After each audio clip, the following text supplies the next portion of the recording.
السلام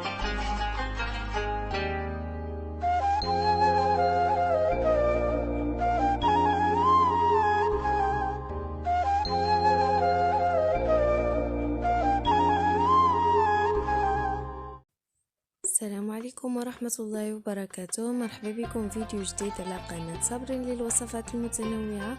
اليوم ان شاء الله غادي نحضروا مع بعضياتنا بريوات ديال الدجاج اللي كيجيو مقرمشين ولذاذين بزاف.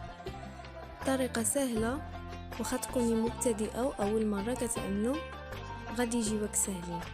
بسم الله على بركة الله. عندي واحد جدادة. طبعا نتوما تقدروا تستعملوا الكميه اللي قدرتوا واللي بغيتوا. كيف ما قلت لكم عندي واحد جداده، بعد ما نقيتها مزيان وغسلتها مزيان غادي نرقدها في الماء والحامض معصر وشويه د الملح باش نحيد هذيك الزفوريه اللي كتكون في الدجاج وكيجيونا لذاذين وكيجيو فتيين. غادي نخليهم في الماء بيد من وجد اللقامة. بالنسبة للقامة عندي هنايا بصلة كبيرة من الحجم الكبير، وعندي 2 فصوص الثوم، وعندي شوية المعدنوس. إلا كانت عندكم البصلة صغيرة غادي تعملوا 2 أو 3.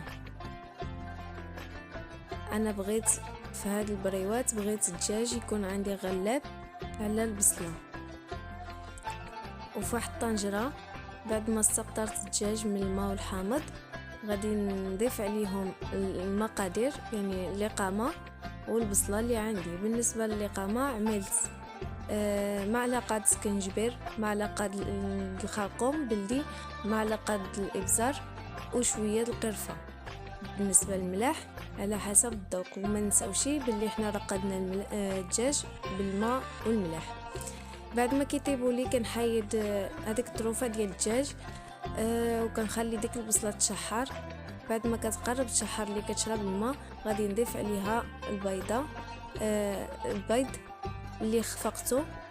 انا ضفت هنايا 2 البيضات، وانتم تقدروا على حساب الكميه ديال البصله اللي عملتو تقدروا تزيدوا اولا تنقصوا. ونخليهم حتى يتقلاو لي مزيان، ونضيف عليهم معلقه العسل.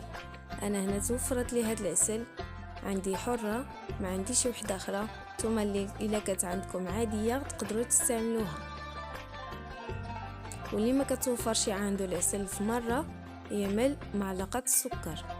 كتعطينا واحد التعليق. بالنسبه للعسل كتعطينا واحد التعليقه وواحد المذاق رائع. كنضيفوا معلقه القرفه بعد ما كنسالي، وهذيك البصيله والبيضات بعد ما كيشربوا لي الماء تماما كنضيف عليهم كيف ما قلت لكم معلقه القرفه غير شويه، ونضيف عليهم الدجاج. بهذه الطريقه هذه كيجيو غزالين ولذاذين بزاف، وما تصوروش المذاق اللي كتعطينا. بالنسبه للتوراق اولا التلويه ديال البريوه كنعملوا نقطعوا الورقه ديالنا على مستطيل. طبعا القياس اللي بغيتو تقدروا تكبروا تقدروا تصغروا، ومن بعد كنلويوهم بهذه الطريقه هذه. غير سمحوا لي كنصور بواحد اليد وكنلوي بواحد اليد حيت ما كاينش اللي يصور لي، اما الطريقه راه سهله والفيديو راه شرح نفسه. كنتمنى يكون كلشي كيعرف يلوي طريقه البريوات، واللي ما كتعرفش تخلي لي واحد الكومونتير باش نعدل لها واحد الفيديو اللي خاص بالتلويه ديال البريوات. ونحشيهم في الفران بعد ما كندهنهم بفتيوته ديال الزيت باش كيعطيونا واحد القرمشه. خليهم حتى يتحمروا مزيان وبالصحه والراحه. هانتوما كتشوفوا كيفاش جاو مقرمشين ومحمرين وكيجيو لذاذين بزاف ومعمرين من داخل، والدجاج كيكون غلب على الحشوه. كنتمنى تشاركوا الوصفه مع الاصدقاء ديالكم والاحباب باش تعم الفائده. وشكرا على المشاهده، وما تنسوش تعملوا لايك وشي كومونتير اللي كيزيد يحفز ومشجع ومزيون فحالكم.